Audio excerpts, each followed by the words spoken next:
eCapitol News Director Sean Ashley joins us now for more details on what's been happening at the Capitol. Sean, thank you so much for being with us. You're very welcome. It wasn't long ago we were talking about the opening of the legislative session and all these bills. Now it's deadline week, right? So everything's been sorted through? That's right. We began the session with more than 2,240 pieces of legislation having been filed. Now they've whittled that down to less than about 850 measures. What we saw over the last month is committee hearings in which bills were heard, and in some cases those bills did not make it out of committee. In other cases they simply were not heard in committee and will not advance. A number of the bills that didn't make it were some of the social issue related bills, some of those controversial bills we heard about at the beginning of the legislative session. A lot of them fell by the wayside as legislative leaders said they wanted to focus on the budget and matters important to the state of Oklahoma.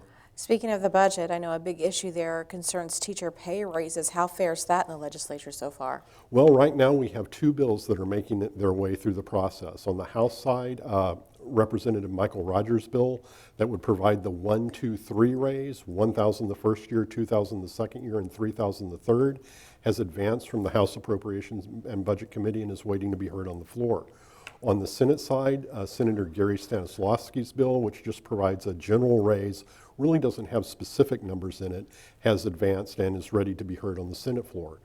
At this point, however, there's no funding source for either of these bills, and that's a key problem that Senator Stanislawski pointed out, is you really can't put numbers in a bill until you know how you're going to fund it, and that seems to be the major focus. And that takes us right to the overall budget. I know Governor Fallin was trying to find some new sources of funding, so what is the latest on the budget?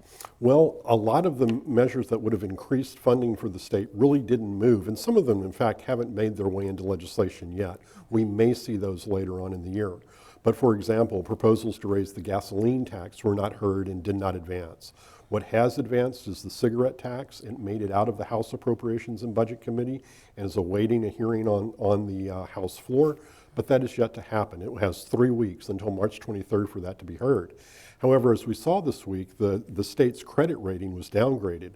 One of the reasons for that was not only the fact that we've had bad budget years the past several years, but as the credit raters pointed out, it seemed unlikely Oklahoma was going to increase its revenue.